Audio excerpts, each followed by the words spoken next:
Hello everyone, this is Ajay sir. This channel name is Roots English by Ajay sir. तो दोस्तों फिर से स्वागत है आप सबका अपना channel roots English by Ajay sir में। तो दोस्तों इसके मैंने प्रीवियस वीडियो में आपको मैं बता चुका हूँ कि जो वर्ब होते हैं वर्ब किसे कहते हैं, वर्ब कितने प्रकार के होते हैं, ये सब मैंने बताया था। वर्ब पार्ट 1 था वर्ब का, लेकिन ये वर्ब का ये पार्ट कितना है 2 है। इसमें आपको उसमें मिला था प्रिंसिपल वर्ब, एक्सुलरी वर्ब। ठीक है, प्रिंसिपल वर्ब को कितने नाम से जाना गया अभी मैं बता चुका हूँ, एक्सुलरी वर्ब को कितने नाम से जाना गया आपको ये भी मैं बता चुका हूँ। लेकिन आज हम जानेंगे आखिरकार प्रिंसिपल वर्ब कहते किसको है। आप यहाँ पे क्या देख पा रहे हो, प्रिंसिपल वर्ब। ठीक है, प्रिंसिपल वर्ब। अब कोई पूछ दो व्हाट इज प्रिंसिपल वर्ब, आखिरकार प्रिंसिपल वर्ब कहते किसको है, तो यहाँ पे हमारा आंसर क्या दे रहा है, the verbs used alone or together with helping verb are called, क्या हो जाएगा जी, प्रिंसिपल वर्ब। यानी कि इसका मतलब हुआ प्रिंसिपल वर्ब का मतलब क्या होता है, प्रधान क्रिया।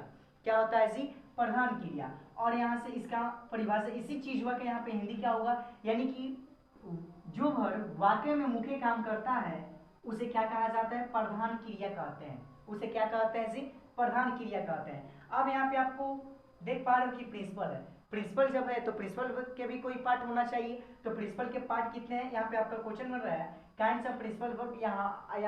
यहाँ पे दूसरा बन जाता how many kinds of principal verb, है ना।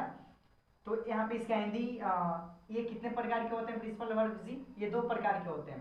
पहला इसका आंसर रिप्लाई में कैसा आएगा कि there are 2 kinds of principal verb, यानी कि जो प्रिंसिपल वर्ब होते हैं जो प्रधान क्रिया होते हैं वो कितने प्रकार के होते हैं जी, 2 प्रकार के होते हैं। उसके नाम आइए जान लेते हैं। सबसे पहले आप यहाँ पे देख पा रहे हो ट्रांसिटिव वर्ब, और ट्रांसिटिव वर्ब का हिंदी क्या होता है जी, सकर्मक क्रिया। क्या होता है जी, ट्रांसिटिव वर्ब का हिंदी सकर्मक क्रिया, और इंट्रांसिटिव वर्ब का मतलब क्या होता है जी, अकर्मक क्रिया। ठीक है, आप तो यहाँ तक जान गए हैं। अब हम इसके बाद जानेंगे कि आखिरकार सकर्मक क्रिया और अकर्मक क्रिया कहते किसको हैं। तो फिलहाल आप वीडियो तक बने रहिए, इसके बाद मैं आपको बता रहा हूँ सकर्मक क्रिया और अकर्मक क्रिया।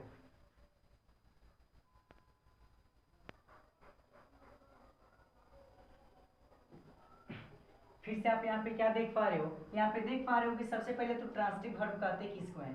ट्रांसिटिव वर्ब का हिंदी क्या होता है जी, सकर्मक क्रिया होता है। क्या होता है जी, सकर्मक क्रिया। यानी इसी चीज को इंग्लिश में कन्वर्ट कर दिया जाए तो इसको इंग्लिश में सकर्मक क्रिया को इंग्लिश में ट्रांसिटिव वर्ब कहा जाएगा। अब कोई पूछ दो व्हाट इज ट्रांसिटिव वर्ब, यानी कि ट्रांसिटिव वर्ब का मतलब हुआ सकर्मक क्रिया क्या है, तो इसका डिफिनेशन कैसा होगा, the verb used with on object is called a transitive verb. ठीक है, तो इसका हिंदी हुआ, जैसे यहाँ पे एग्जांपल दिया है कि राम इट्स और राइस। ठीक है, इसका हिंदी हुआ सकर्मक क्रिया। ट्रांसिटिव वर्ब का हिंदी क्या हुआ, सकर्मक क्रिया। और इस सब का जितना भी मैंने यहाँ पे इंग्लिश वर्ड लिखा इसी चीज का यहाँ पे हिंदी क्या होगा, यानी जिस वर्ब में कर्म की प्रधानता हो उसे क्या कहते हैं, सकर्मक क्रिया कहते हैं। जिस वर्ब में कर्म की प्रधानता हो उसे क्या कहते हैं, कर्म क्या होता है जी, कर्म क्या होता है, कर्म होता है जैसे कर्ता होता है सब्जेक्ट, और ऑब्जेक्ट को हिंदी में बोला जाता है कर्म। कर्म जैसे कोई काम करता है, जैसे जाना, आना, पीना, सोना, रोना, ये हमारे क्या है, ऑब्जेक्ट के अंतर्गत। ऑब्जेक्ट वो होता है जैसे कि बाजार, सॉरी ये आना जाना नहीं होगा, ये क्या होगा जी, जैसे बाजार हो गया, पटना हो गया, यानी किसी जगह कोई खाने वाला चीज का नाम हो गया ऑब्जेक्ट। ठीक है, अब यहाँ पे दूसरा क्या है, इंट्रांसिटिव वर्ब, यानी कि इंट्रांसिटिव वर्ब का मतलब क्या हुआ, इंट्रांसिटिव वर्ब का मतलब हुआ अकर्मक क्रिया। क्या हुआ जी, अकर्मक क्रिया।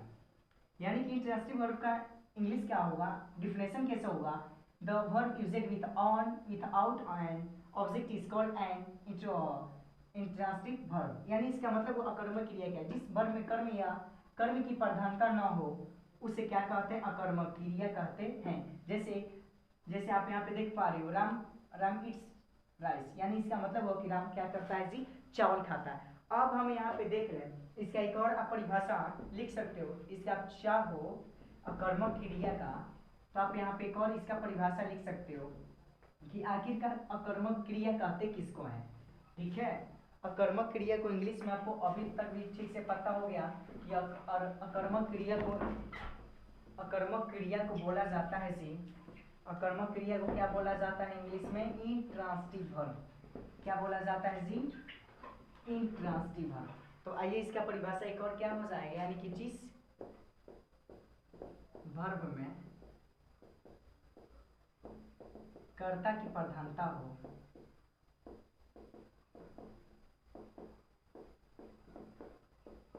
बनता हो उसे अकर्मक क्रिया, उसे क्या कहते हैं? अकर्मक क्रिया कहते हैं। तो ये रहा वर्ब का पार्ट 2। इसके बाद वर्ब का पार्ट 3 बनेगा कि उसमें आपको मैं सिखाऊंगा कि V2 और V3 कैसे बनाते हैं। आपको वर्ब 1 याद करना पड़ेगा, जैसे जाना हो गया, आना हो गया, पीना हो गया, सोना हो गया, उसका सबसे पहले वर्ब 1 रखना पड़ेगा। इसके बाद मैं बताऊंगा कि वर्ब फॉर्म्स कितने होते हैं, वर्ब फॉर्म्स कितने होते हैं। उसके बाद मैं बताऊंगा कि V2 V3 कैसे बनाए जाते हैं, V5 भी बताऊंगा, यहाँ तक V4 या V5 यानी 2 से लेकर 5 तक मैं आपको बताऊंगा। तो दोस्तों इस वीडियो तक बने रहने के लिए आपको तहे दिल से शुक्रिया, थैंक यू। तो दोस्तों यदि आपको मेरी वीडियो पसंद आई हो तो प्लीज़ मेरे चैनल को सब्सक्राइब कीजिए, कमेंट कीजिए और शेयर करना ना भूलिए।